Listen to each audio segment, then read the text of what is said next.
नमस्कार दोस्तों, स्वागत है आप सभी का मेरे चैनल कहानी सागर में। आज कहानी सागर से लेकर आई हूँ कहानी परीक्षा, जिसके लेखक हैं मुंशी प्रेमचंद्र। ये कहानी आपको अच्छी लगे तो वीडियो को लाइक और शेयर अवश्य करें, साथ ही हमारे चैनल को सब्सक्राइब जरूर करें। तो चलिए इस छोटी सी कहानी की शुरुआत करते हैं। जब रियासत देवगढ़ के दीवान सरदार सुजान सिंह बूढ़े हुए तो परमात्मा की याद आई। जाकर महाराज से विनय की, दीनबंधु, दास ने श्रीमान की सेवा 40 साल तक की है। अब मेरी अवस्था भी ढल गई, राजकाज संभालने की शक्ति नहीं रही। कहीं भूल चूक हो जाए तो बुढ़ापे में दाग लगे, सारी जिंदगी की नेकनामी मिट्टी में मिल जाएगी। राजा साहब अपने अनुभवशील नीति कुशल दीवान का बड़ा आदर करते थे।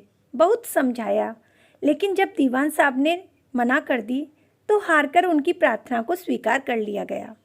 पर शर्त यह लगा दी कि रियासत के लिए नया दीवान आपको ही खोजना पड़ेगा। दूसरे दिन देश के प्रसिद्ध पत्रों में यह विज्ञापन निकला कि देवगढ़ के लिए एक सुयोग्य दीवान की जरूरत है।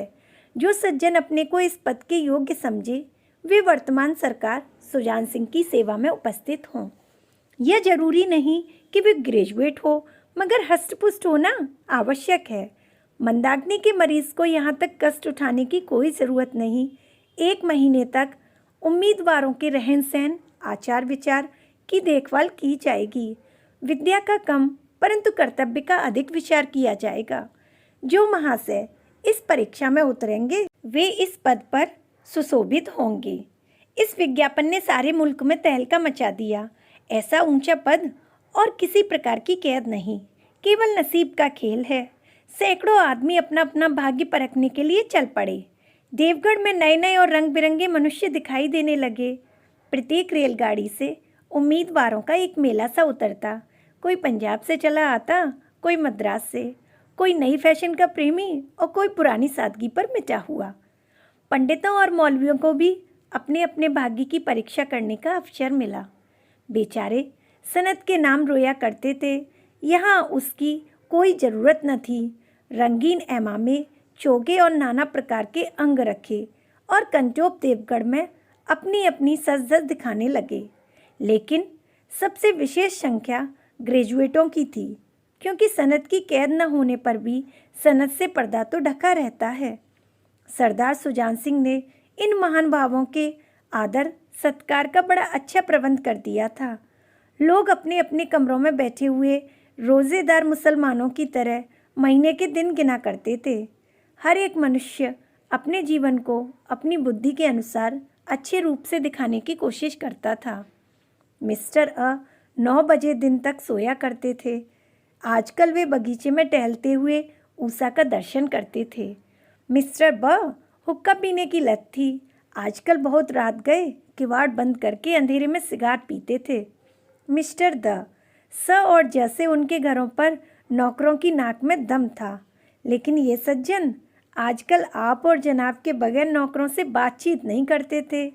महाशय का नास्तिक थे, हक से लेके उपासक, मगर आजकल उनकी धर्मनिष्ठा देखकर मंदिर के पुजारी को पदच्युत हो जाने की भी शंका लगी हुई थी।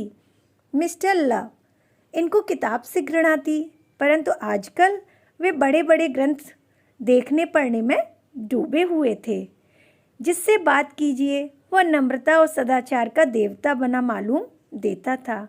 शर्मा जी घड़ी रात से ही वेद मंत्रा पढ़ने में लगते थे और मौलवी साहब को नमाज और तलावत के सिवा कोई काम न था। लोग समझते थे कि 1 महीने का झंझट है, किसी तरह काट लें, कहीं कार्य सिद्ध हो गया तो कौन पूछता है। लेकिन मनुष्यों का वह बूढ़ा जौहरी आड़ में बैठा हुआ देख रहा था कि बगुलों में हंस कहीं छुपा हुआ है। एक दिन नए फैशन वालों को सूझी कि आपस में हॉकी का खेल हो जाए। यह प्रस्ताव हॉकी के मंजे हुए खिलाड़ी ने पेश किया। यह भी तो आखिर एक विद्या है, इसे क्या छुपा के रखें। संभव कुछ हाथों की सफाई भी काम कर ली जाए। चलिए, तय हो गया। फील्ड बन गई, खेल शुरू हो गया और गेंद किसी दफ्तर के अप्रेंटिस की तरह ठोकरें खाने लगी। रियासत देवगढ़ में यह खेल बिल्कुल निराली बात थी। पढ़े लिखे भले मानुस लोग शतरंज और ताश जैसे गंभीर खेल खेलते थे। दौड़ कूद के खेल बच्चों के लिए समझे जाते थे। खेल बड़े उत्साह से जारी था। धावे के लोग जब गेंद को लेकर तेजी से उड़ते तो ऐसा जान पड़ता था कि कोई लहर बढ़ती चली आती है, लेकिन दूसरी ओर के खिलाड़ी इस बढ़ती हुई लहर को इस तरह रोक लेते थे मानो लोहे की दीवार हो। संध्या तक यही धूमधाम रही। लोग पसीने से तर हो गए। खून की गर्मी आंख और चेहरे में झलक रही थी। हाफते हाफते बेदम हो गए, लेकिन हार जीत का निर्णय न हो सका। अंधेरा हो गया। इस मैदान से जरा दूर हटकर एक नाला था। उस पर कोई पुल न था। पथिकों को नाले में से चलकर जाना पड़ता था। खेल अभी बंद ही हुआ था कि खिलाड़ी लोग बैठे दम ले रहे थे कि एक किसान अनाज से भरी हुई गाड़ी लिए हुए उस नाले में आया। लेकिन कुछ तो नाले में कीचड़ था और कुछ उसकी चढ़ाई इतनी ऊंची थी कि गाड़ी ऊपर न चढ़ सकी। वह कभी बैलों को ललकारता, कभी पहियों को हाथ से ढकेलता, लेकिन बोझ अधिक था और बैल कमज़ोर। गाड़ी ऊपर को न चढ़ती और चढ़ती भी तो कुछ दूर चढ़कर फिर खिसक कर नीचे आ जाती। किसान बार बार जोर लगाता और बार बार झुंझलाकर बैलों को मारता, लेकिन गाड़ी उभरने का नाम न लेती। बेचारा इधर उधर निराश होकर ताकता, मगर वहाँ कोई सहायक नजर न आता। गाड़ी को अकेला छोड़कर कहीं जा भी नहीं सकता था। बड़ी आपत्ति में फंसा हुआ था। इसी बीच में खिलाड़ी हाथों में डंडे लिए घूमते घामते उधर से निकले। किसान ने उनकी तरफ सहमी हुई आंखों से देखा, परंतु किसी से मदद मांगने का साहस न हुआ। खिलाड़ियों ने भी उसको देखा, मगर बंद आंखों से, जिनमें सहानुभूति न थी। उनमें स्वार्थ था, मद था, मगर उदारता और वात्सल्य का नाम भी न था। लेकिन उसी समूह में एक ऐसा मनुष्य था जिसके हृदय में दया थी और साहस था। आज हॉकी खेलते हुए उसके पैरों में चोट लग गई थी। लंगड़ाता हुआ धीरे धीरे चला आता था। अकस्मात उसकी निगाह गाड़ी पर पड़ी। ठिठक गया। उसे किसान की सूरत देखते ही सब बातें ज्ञात हो गईं। डंडा एक किनारे रख दिया, कोट उतार डाला और किसान के पास जाकर बोला, मैं तुम्हारी गाड़ी निकाल दूं। किसान ने देखा, एक गठे हुए बदन का लंबा आदमी सामने खड़ा हुआ है। झुककर बोला, हुजूर, मैं आपसे कैसे कहूँ। युवक ने कहा, मालूम होता है तुम यहाँ बड़ी देर से फंसे हो। अच्छा, तुम गाड़ी पर जाकर बैलों को साधो, मैं पहियों को धकेलता हूँ। अभी गाड़ी ऊपर चढ़ जाती है। किसान गाड़ी पर जा बैठा। युवक ने पहिए को जोर से धक्का लगाया और उकसाया। कीचड़ बहुत ज़्यादा था। वह घुटने तक जमीन में गड़ गया, लेकिन हिम्मत ना हारी। उसने फिर जोर किया। उधर किसान ने बैलों को ललकारा। बैलों को सहारा मिला।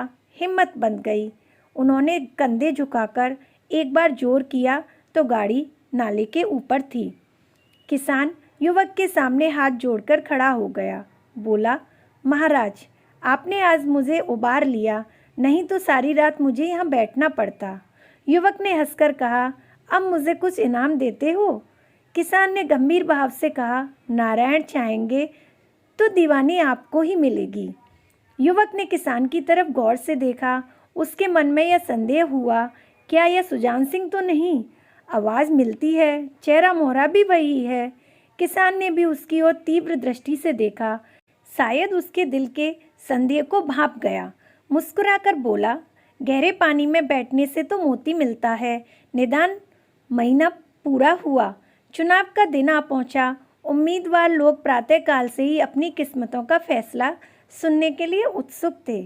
दिन काटना पहाड़ हो गया। प्रत्येक के चेहरे पर आशा और निराशा के रंग आते थे। नहीं मालूम आज किसके नसीब जागेंगे, न जाने किस पर लक्ष्मी की कृपा दृष्टि होगी। संध्या समय राजा साहब का दरबार सजाया गया। शहर के रईस और बहुत लोग, राज्य के कर्मचारी और दरबारी तथा दीवानी के उम्मीदवारों का समूह सब रंग बिरंगे सज धज बनाए दरबार में आ विराजे। उम्मीदवारों के कलेजे धड़क रहे थे। जब सरदार सुजान सिंह ने खड़े होकर कहा, मेरे दीवानी के उम्मीदवार महाशयों, मैंने आप लोगों को जो कष्ट दिया है उसके लिए मैं क्षमा चाहता हूँ और मुझे क्षमा कीजिए। इस पद के लिए ऐसे पुरुष की आवश्यकता थी जिसके हृदय में दया हो और साथ साथ आत्मबल। हृदय वह जो उदार हो, आत्मबल वह जो आपत्ति का वीरता के साथ सामना करे। और इस रियासत के सौभाग्य से हमें ऐसा पुरुष मिल गया। ऐसे गुण वाले संसार में कम, और जो हैं वह कीर्ति और मान के शिखर पर बैठे हुए हैं, उन तक हमारी पहुंच नहीं। मैं रियासत के पंडित जानकीनाथ सा दीवान पाने पर बधाई देता हूँ। रियासत के कर्मचारियों और रईसों ने जानकीनाथ की तरफ देखा। उम्मीदवार दल की आंखें उधर उठीं, मगर इन आंखों में सत्कार था, इन आंखों में ईर्ष्या। सरदार साहब ने फिर फरमाया, आप लोगों को यह स्वीकार करने में कोई आपत्ति ना होगी कि जो पुरुष स्वयं जख्मी होकर भी एक गरीब किसान की भरी हुई गाड़ी को दलदल से निकालकर नाले के ऊपर चढ़ा दे, उसके हृदय में साहस, आत्मबल और उदारता का वास है। ऐसा आदमी गरीबों को कभी न सताएगा। उसका संकल्प दृढ़ है जो उसके चित्त को स्थिर रखेगा। वह चाहे धोखा खा जाए, परंतु दया और धर्म से कभी न हटेगा।